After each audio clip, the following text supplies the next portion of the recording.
What I responded to was the idea that somehow Halloween 2 could follow a moment later. So it would feel, when you saw the film, that it was a continuation of Halloween.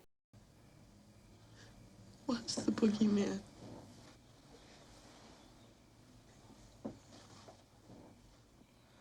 As a matter of fact, it was. Quite frankly, I was surprised that Halloween 2 came out as well as it did and that it enjoyed the success that it did.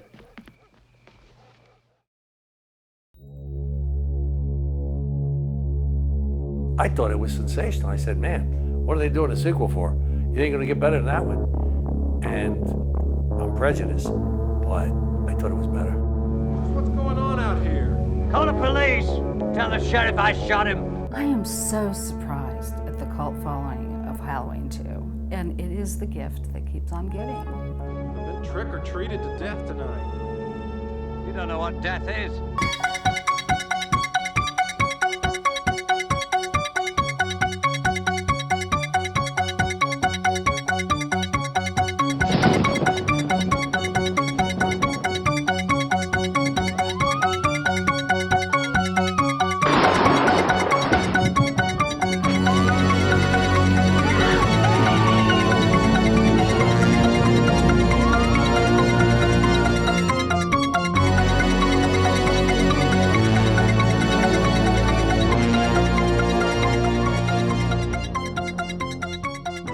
The idea to make another Halloween occurred to me after the first receipts rolled in. I thought to myself that I wanted to make another movie with John Carpenter, and it seemed like the logical thing to do.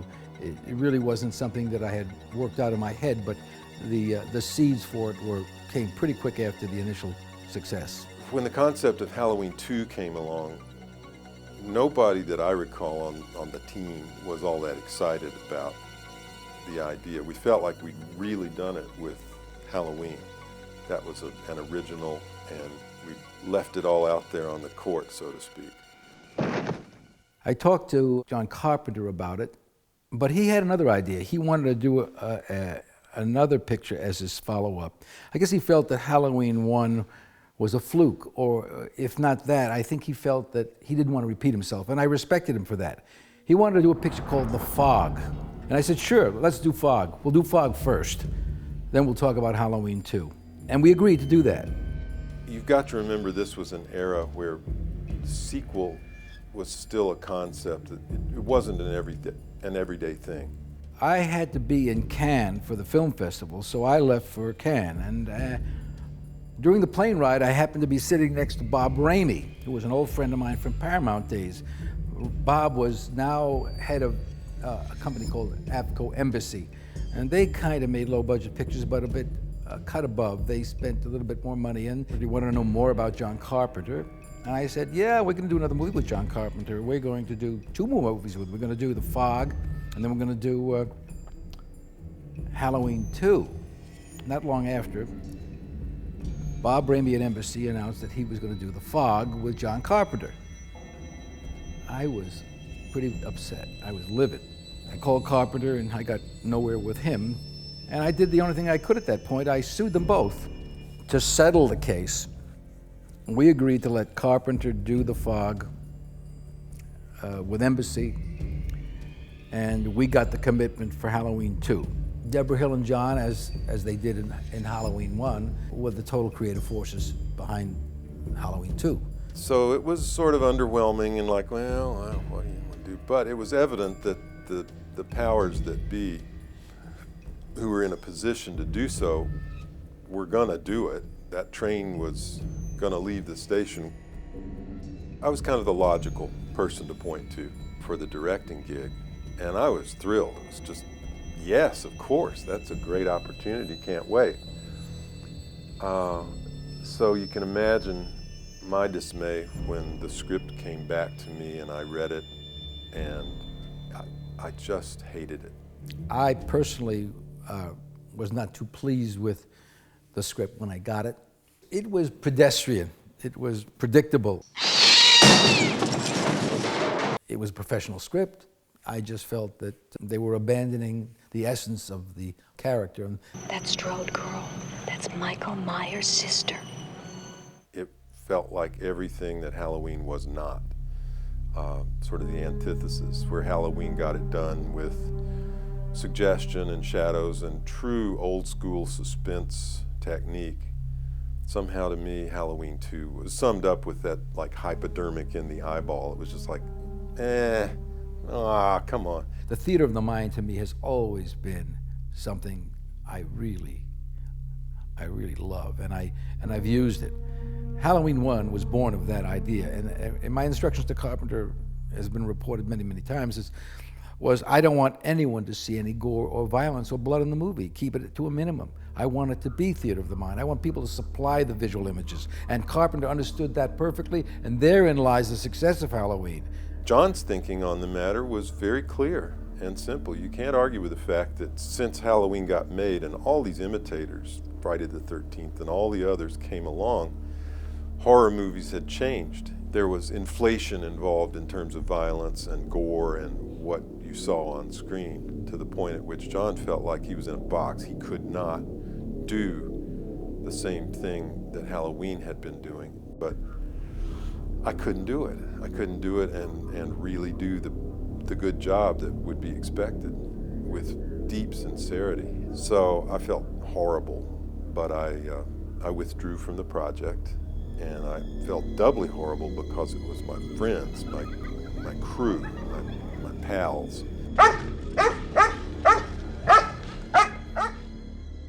I came out of the AFI with a short film, and it looked like everything was going to break, and then I ended up having the same agent as John Carpenter. And part of the big selling point for me that this agent gave me was, look, I represent John. His career's taken off because of Halloween, and a lot of people are offering him movies, and he's not going to be able to do everything that is offered, and I'm going to do the classic bait and switch. I'm going to say, well, John's not available, but I have this young director. Well, little did we know that 3 or 4 months later, he called me up one day and he said, hey, what about Halloween 2? That was John Carpenter's choice, approved by Dino De Laurentiis. I met with Rick, and my approval wasn't needed, but they were very courteous and asked me to meet with him. I found him to be a pretty good filmmaker and a guy who really seemed to know his business, and as far as I'm concerned, he did a journeyman job. John and Deborah and I sat down and we sort of talked a little bit about the script, and I think from the very beginning, what they wanted and what I responded to was the idea that somehow Halloween 2 could follow a moment later. So it would feel when you saw the film that it was a continuation of Halloween. And so that was the overriding goal, I think, was to, if you liked Halloween, you're gonna like Halloween 2, because it's really a continuation. So stylistically and in terms of the story development and all of those things, it wanted to feel very much like a continuation. I had actually just gone and met this other kind of youngish guy who was producing a movie. And even though he had directed some, he was producing this movie. His name was Steven Spielberg. It was Poltergeist. So when I called my agent to say I'd met with this Steven Spielberg guy, David, my agent, said, oh, well, okay. There's a conflict. There's Halloween 2. And I said, what's that? I hadn't heard about it. He said, oh, yeah. They want to make a sequel. I felt a certain, kind of obligation because, John and Deborah had given me such a great opportunity. So I decided that that integrity was the better part of valor, and so I agreed to do Halloween 2.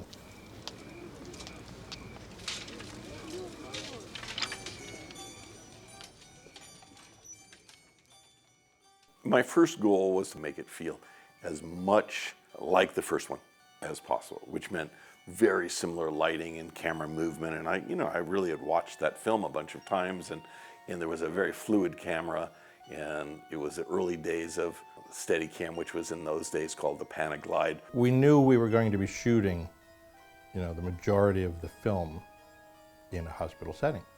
Working in a real hospital was sort of out of the question. So we needed to find a location that looked like a hospital. The production designer began looking around and found what was essentially a unused little hospital in Pasadena. That turned out to be the most difficult location because when we scouted it, I was very aware of the proximity of the airport. It seemed like there was a plane every 12 minutes. And I said to the location guy, you know, what's the deal here? I'm hearing a plane every 12 minutes. And he said, no, that's the bad weather pattern. It's much better than that. Well, it turned out that was a good weather pattern. And the bad weather pattern, the planes would be stacked up. And sometimes you would go for 15 minutes without a break. They would just fly in one after another. And we had actually, at some point, we had to put somebody on the roof to be able to walkie-talkie us in when there was a gap, just long enough to try to get a scene in. And it was really hard on the actors because they just get into a scene and then this big 747 would fly over.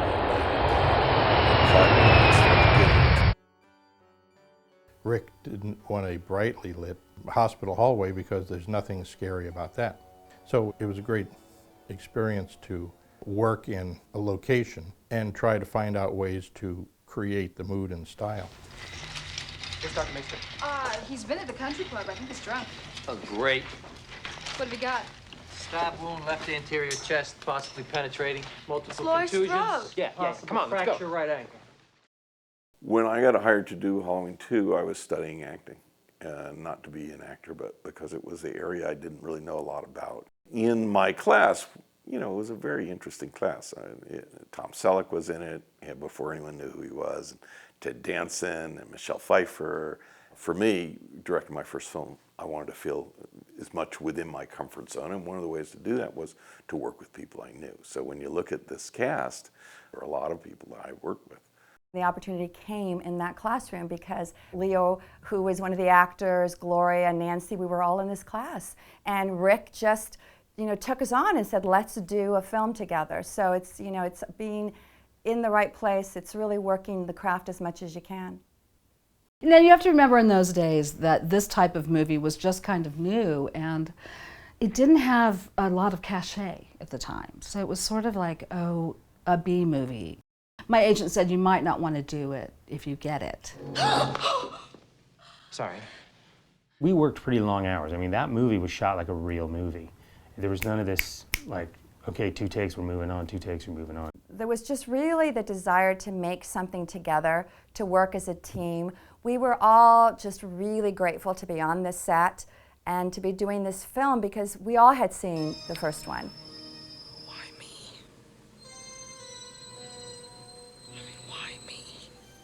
On Halloween 1, Jamie Lee Curtis was relatively new, and with the success of Halloween 1 and the character that she created, it was obvious that she was going to be called back. To Jamie's credit, she embraced the role of Scream Queen. She will tell you herself how proud she is of Halloween 1, and it didn't take much convincing to get Jamie Lee to do it. I think she's proud of her work, and rightly so. She always is a real, extroverted, big personality and real trooper, and she had to do a lot of, tiring stuff. She has to wear a hospital gown through this entire movie, and she has to do a lot of physical stuff. In fact, I think she has to crawl around on her hands and knees quite a bit in this movie. Hospital gowns, as we all know, are notoriously short, and they open down the back. And I just remember that being a particular challenge. She had like circa early 80s short hair, and so she wore this wig, and she was always like pissed off at the wig. I played on a softball team here, the Showbiz League, and it was Rob Reiner, Billy Crystal, Bruno Kirby, God rest his soul, and Chris Guest. And she would come, and that's where they met. And the rest, as they say, is Hollywood history. He was my patient for 15 years. It became an obsession with me until I realized that there was nothing within him, neither conscience nor reason, that wasn't even remotely human. John originally wanted to use Christopher Lee for Halloween 1, and I can understand why he might have thought that way, but it was a very unoriginal idea. As I explained to John, if you do it that way, you got a Christopher Lee movie, horror movie, it's a Hammer movie. I had seen a movie called Will Penny. It was a Western starring Charlton Heston, but The role of the villain in that piece was played by Donald Pleasence. He played a maniacal father, and his crazy, wild-eyed performance so impressed me. It stuck with me for years. And I said to John, why don't we try Donald Pleasence? And he said, you know, that's not a bad idea. And he liked it. He called Donald Pleasence, and Donald Pleasence accepted. And the reason he accepted was because he had seen Assault on Precinct 13, and his daughter was so impressed with John Carpenter that she said, Dad, you got to do this. You know, throughout your career, you meet people and you work with them and you say, man, I had to, like I worked with Spielberg and Jim Cameron and so on, and I got to work with those people. He's one of them. He's one of the people that was really a treat to be with. He took it seriously. He wasn't working on something below his skills. Once again, he was a true professional and very inspiring. He's just an incredible character, and we had quite a few serious scenes, particularly in Halloween 2, with a lot of exposition. And he was someone that would get into character instantly, but the minute he was out or the minute they were reloading film, he would have a joke, he would have some oddball remark. I mean, he was pretty eccentric.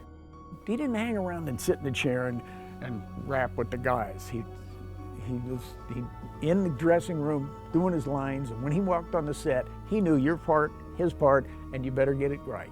He knew that this little role had suddenly gave him new legions of moviegoers as followers, and so he was easy. He was key, by the way.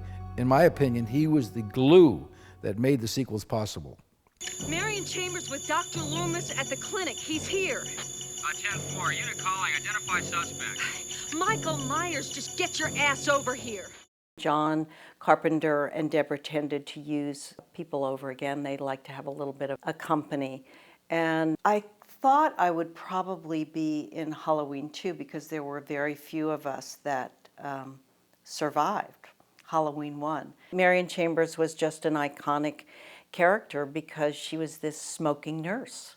And that's what everybody loved about her. So I was written into the second one.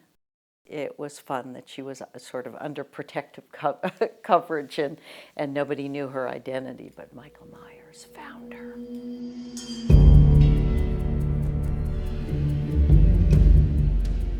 I met John Carpenter on Escape from New York. He and Deborah Hill, they produced that film.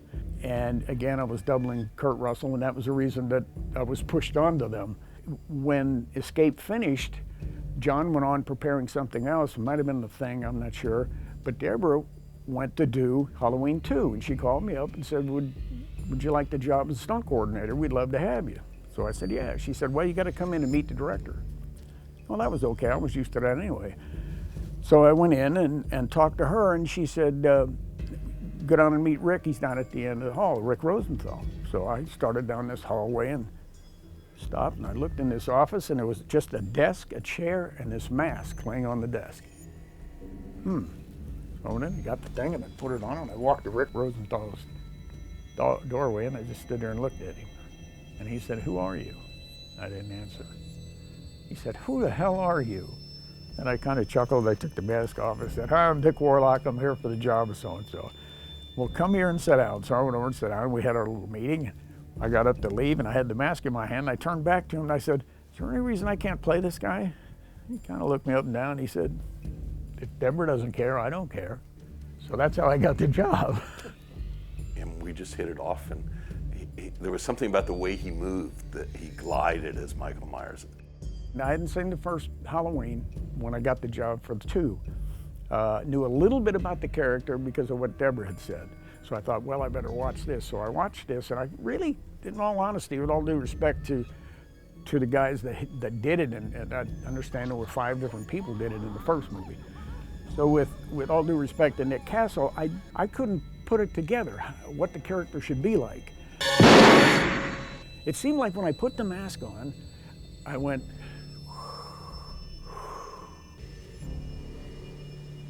I would breathe underneath there.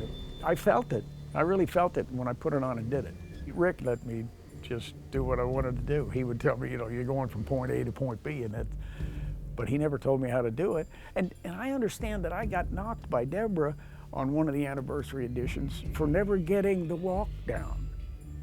Well, she was on the set every day and never said a word to me about, I think you're walking too slow, or you should do this or that. And the same thing with Rick. Rick never said, hey, a little faster, a little more energy, a little this. So I thought, well, they like what I'm doing. The most inhibiting thing for me was being the stunt coordinator responsible for the actors and actresses and their safety, and how far was I going to go to please Rick as far as the violent aspect. Well, without Dick Warlock, it's nothing, because he's the man behind the death scene.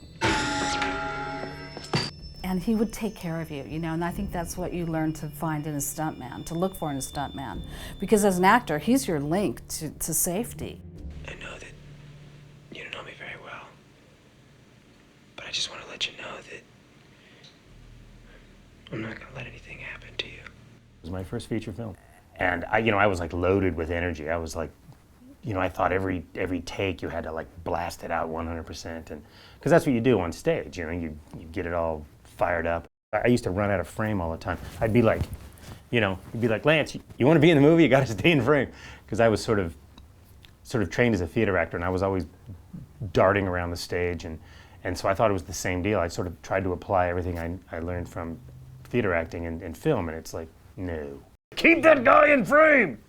Lance Guest. We all knew that he was the star of the film, and he was incredibly handsome, incredibly charming, and actually very talented. I liked the flirtation between him and Jamie. I just thought he added a really sweet element to the movie.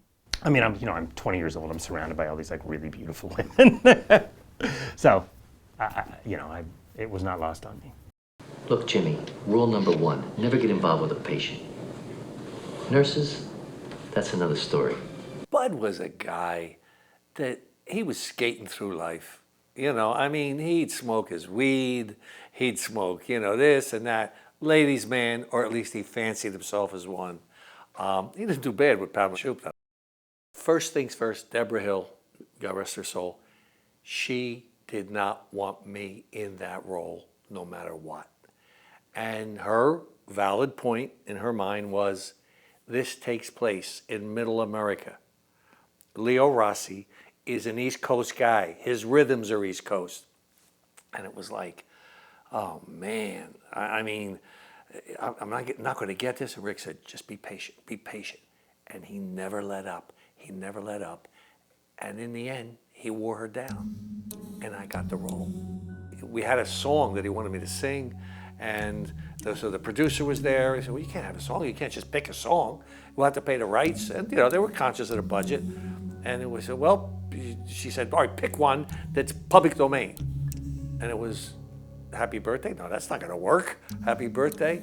And then somebody said, Amazing Grace is public domain. They said, is it? Yeah. All right, he says, well, sing Amazing Grace like Bud would sing it. He said, you sure you want that? And he says, yeah. Amazing Grace, come sit on my face. Don't make me cry, I need your pie. I've been to signings, throughout the country, and they all want me. Go ahead, sing it, sing it, sing it. Leo Rossi, he's the greatest. And he has grown into the most hilarious gangstery guy you ever want to meet. Leo, oh my God, Leo. Leo was in my acting class, and I thought he was really hot. And when I saw him in the film, I got to see him naked, and he was just amazing. Did not disappoint any of us. I signed to do the nude scene, and the girl, Pamela Shoop, signed to do the nude scene because they needed it for foreign. And the whole crew, they got that date circled, right? Her death scene was talked about, even before it happened. That was a very important death scene. It had to be done right, and there was a lot of emphasis put on it. Well, we get there the day, and Pamela announces, it was about 7 in the morning, I'm not doing a nude, I can't. They called her manager or agent, and it got real tense, and everybody, and I'm sitting there with, my robe and my little Speedo on, and Rick says, Leo, look, I think if you get in there, you break the ice, she's coming around, it'll be okay. I said, okay, I signed, So I take the robe off, I still have the Speedo, and I get one toe into the tub, and I go, oh, I said, Rick, it's freezing. And he looked at me and said, Leo, I'm in a jam, the generator broke, you gotta help me. And I looked at his eyes, and I went, this is the guy that went to bat for me. I said, okay. So I get in, I take the veins, I look down, it was a raisin. You talk about the Italian stallion, forget about it. And of course, she got loosened up and went in, and we did the scene. But that's Ice Water Team. Ah, boy, you want to do nude scenes? You want romance? Uh-huh. Okay, you got it. The hot tub scene was probably my favorite. And it wasn't because of the obvious reasons, right? Because I never saw those obvious reasons until the movie came out. What Dick had said, this is how it was choreographed. He said, when I grab you, right, arch your shoulders back. You know, keep them back.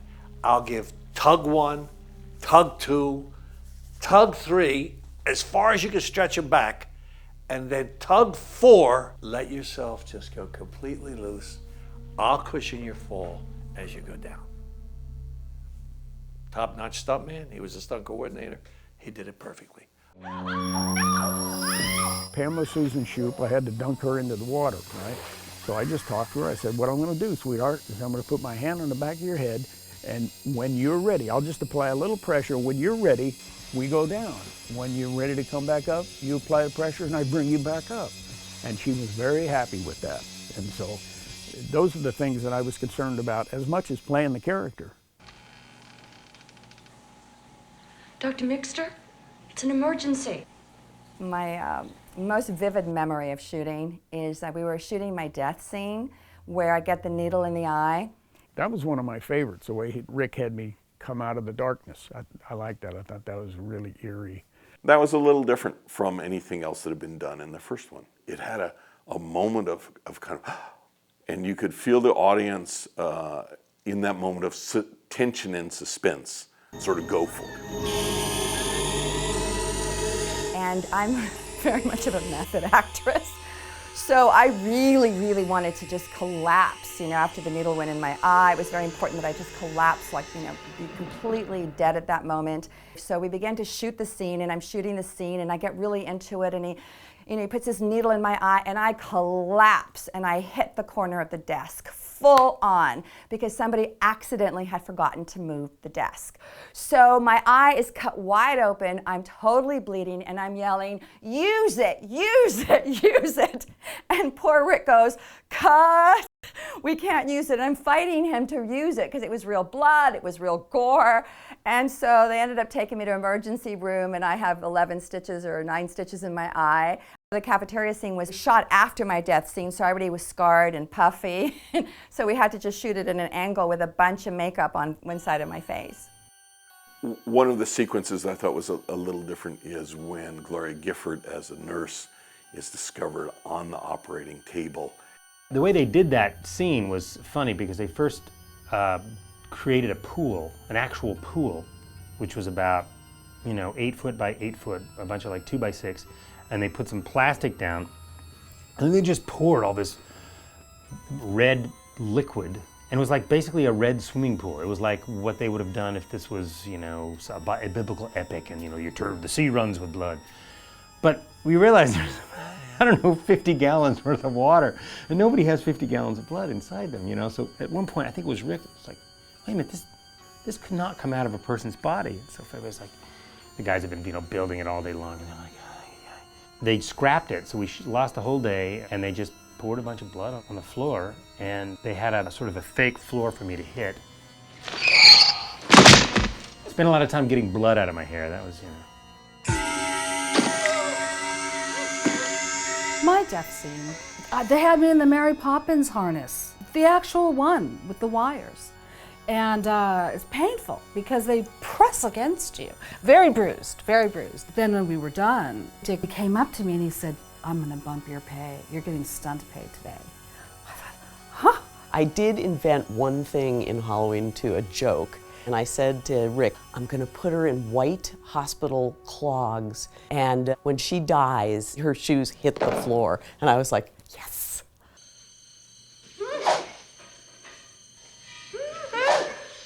The scene in the movie where I'm slashing, I hate that. But I've had fans come out, that's my favorite scene. I don't understand that, but anyway. The fire scene at the end, we did that 2 times. We set up the interior of the hallway. Having a roof on it made it extremely dangerous because the fire had nowhere to go, and it went to the ceiling and rolled out. We set up multiple cameras and then cleared out the stage completely. We were told to stay outside during this particular fire walk, which was one of the final stunts in the whole thing. And so we didn't witness what happened, but the stage door is gigantic. It's like a 5-car garage, if not more, and it's very heavy. And we were out there. And then when it blew, it was larger than we had even thought. It moved the big, huge, giant loading door. The entire door just went like that. And we're like, what happened? And then, we found out later that there's a bit too much fire in the fire walk. And I came through the fire, and when I came through, it ignited me. Well, by this time, the flames are boiling and going down the hallway. I burned my arms right here because the suit I was wearing, which they don't have anymore, had zippers. Well, the heat transferred right through there and just burned my arms, but not severely. They just put a little salve on it, and we did it again. So we had to do that scene twice. And at that time, the other stunt guys in the community said that was one of the hottest burns you'll see. Very effective, and also a great sort of visual climax to the film. Deborah told me, we're not going to do that thing anymore, because I said, can I have the mask? She said, yeah, we're never going to do another movie with him. So I grabbed the mask, I got the coveralls, the scalpel, the L-rod knife, the boots, and off I went. I have been a big fan of Carrie. I thought the ending, particularly this sort of one last, in that case, literally from the grave. But I liked the idea of when you think the movie's over, it's not. And we had come up with this idea in which you think Jamie Lee is safe and she's going off in the ambulance and nothing can touch her, and we're 100% sure Michael Myers is dead, and because we've seen him burned to death.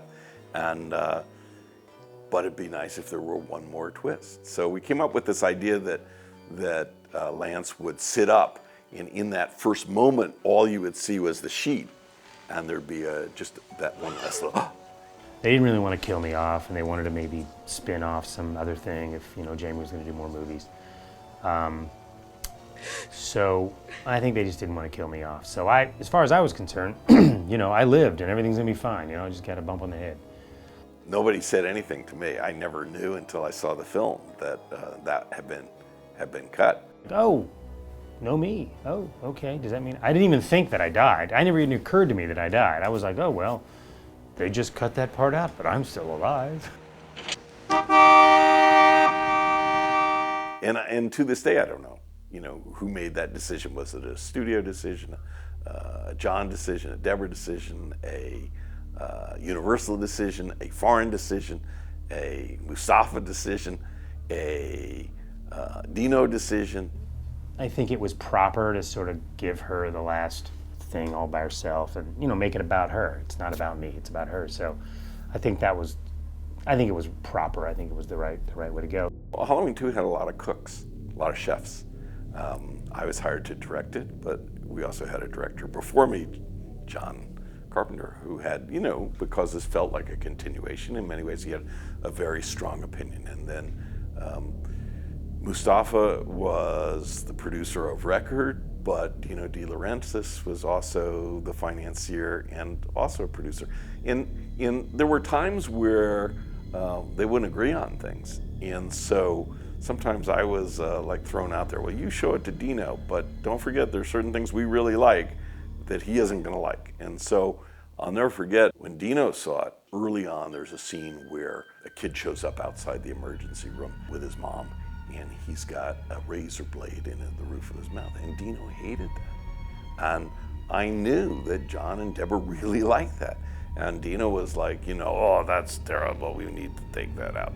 And I was like, well, okay, but I think John and Deborah really like this. And so there's a little bit of that. Mark Goldblatt cut the majority of the picture. They called me to cut a TV version of Halloween 1.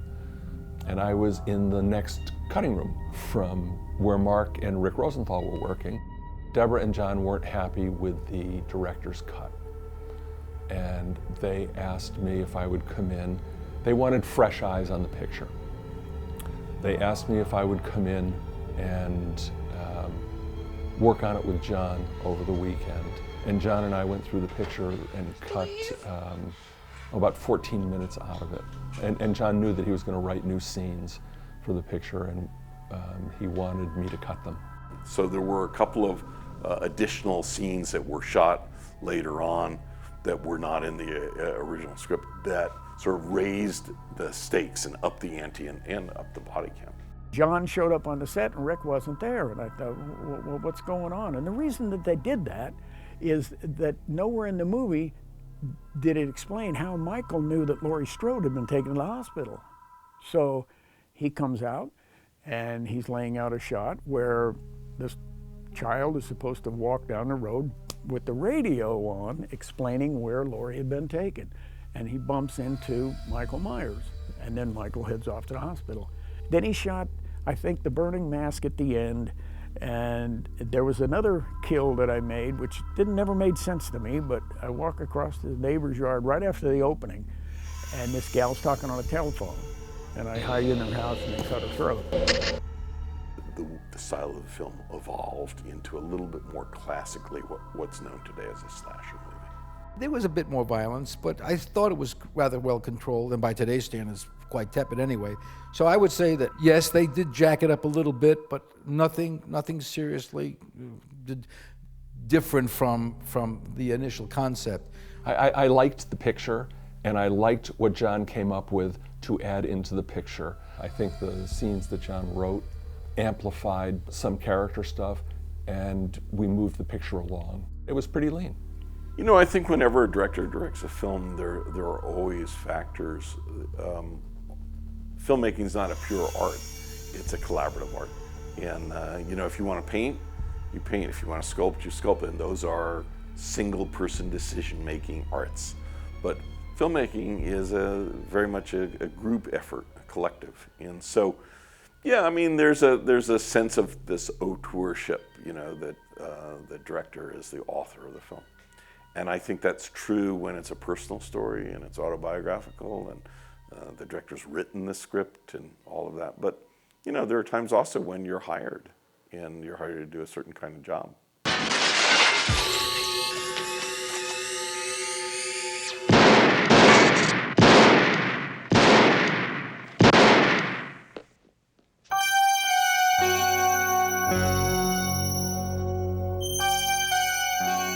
The whole Halloween series became electronic because the attractiveness was we needed no one else.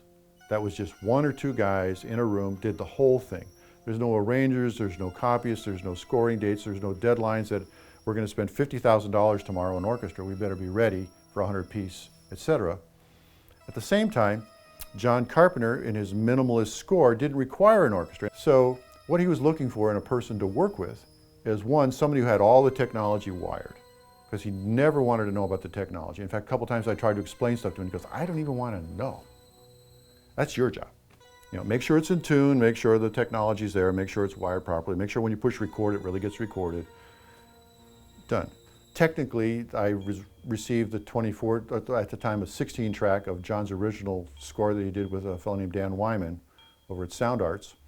And so now I transferred that to a 24 track, got some open tracks, and basically I overdubbed me over John. So John was still there on tape, and then my overdubs is what shaped the sound of Halloween 2. Well, certainly the Halloween theme, the upgrade that I did with the overdubs, brought it to this darker, gothic texture. And then, of course, I added rhythm, because the original ones didn't have rhythms, and I actually gave it a beat. And also running in parallel to the Halloween 2, I was doing Star Trek 2 at the same time. So I had Star Trek in the morning and Halloween in the afternoon kind of thing. And I was left alone because Carpenter was busy creating The Thing, and my assignment was to just pick up where he left off and modernize it, bring it up to date, beef it up a little bit, and give it back to them so they could put it back in Halloween 2.